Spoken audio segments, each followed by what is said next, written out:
Hi, this is Scott. Welcome back to another Hollinger Team video blog. This blog is kind of catching up with blogs of the past. We used to do them every year in the fall when the Flathead Builders Association would do their parade of homes. And they took about a 5-year break, and so I had calls from people asking about the parade of home videos and the information like price and square footage and some of the new style and trends and things like that. And I just said they didn't do it. And so yeah, for 5 years they didn't do it. And then this fall they started up again, and they changed it up a little bit. It didn't used to be really categorized by necessarily the home. It was just categorized more like location in the valley.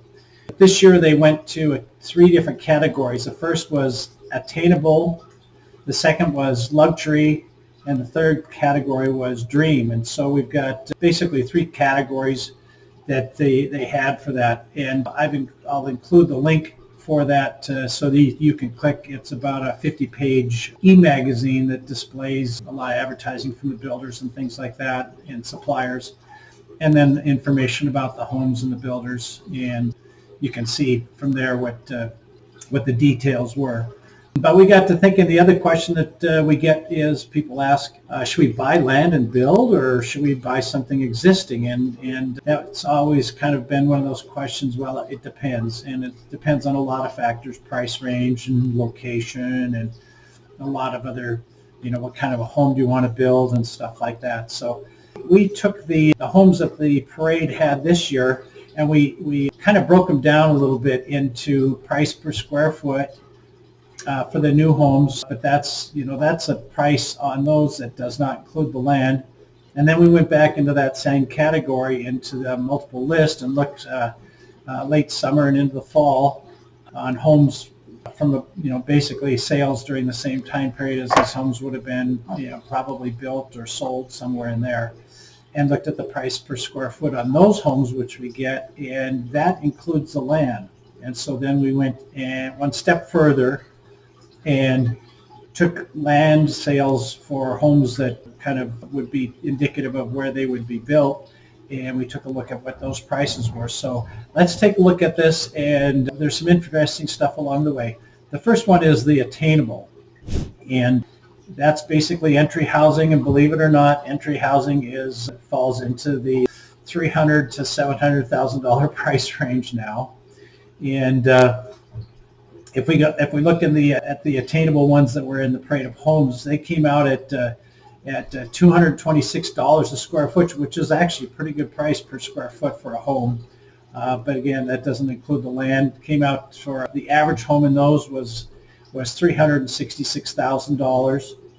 We then went in the multiple list, and we looked in that price range of the $300,000 to $700,000 range price, and found homes that averaged $306 a square foot, and they were average size, a little bit larger, and it came out quite a bit more money than building. And so it may be, if you look at the third category there, we talk about the amount of money that you would have to spend to go out and shop for a lot. So maybe it's a good idea. It's almost kind of a wash between those two. So it just depends on if you want to go through the time to have a home built, or if you have an immediate need for housing right away. That's really kind of probably what it breaks down to more than anything.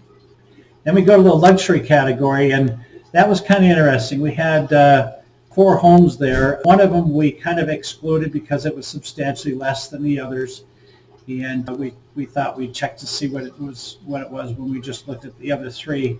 That came out at $406 a square foot, or $466 a square foot. So pretty good jump for a luxury home. And the average size of those, it put those homes averaged out at about $1.5 million.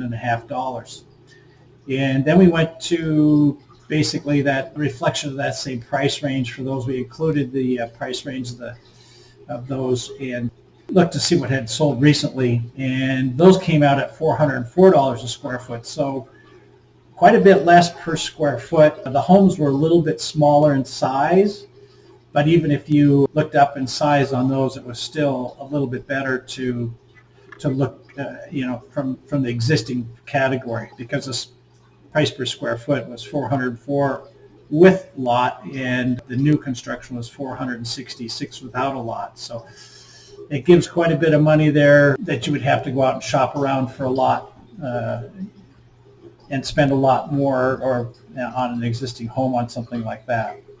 So existing is probably a better price value on what falls into the luxury category. Then we move on to the dream homes, and those were interesting. I think it was probably the location more than anything on these. Two of these came in the 400s per square foot price range, and then we had one that was kind of the outlier that was 800. And so I would just say that gives you an idea of the range of per square foot that you could spend, and certainly could spend more than $800 a square foot. It did come out kind of interesting. It had the existing homes that sold in that price range came in at $853 a square foot. So if we go back to the one that we excluded there, that is more reflective of the sales of existing homes in that price range that do include the lot. So it's one of those kind of choices where you have to make a decision on maybe immediacy of finding a home and or building. But the price range on those, if you can find, if you can build at 400 in the 400s per square foot, probably a good thing to do. If you're going to go into the 800s, well, you're just probably going to spend more money than the average in the multiple list and things like that. Anyhow, hope this was informative blog. I'm glad that the Building Association is putting these out, and we'll do another one next year. Thanks for watching. Please subscribe. Pass this on to your friends.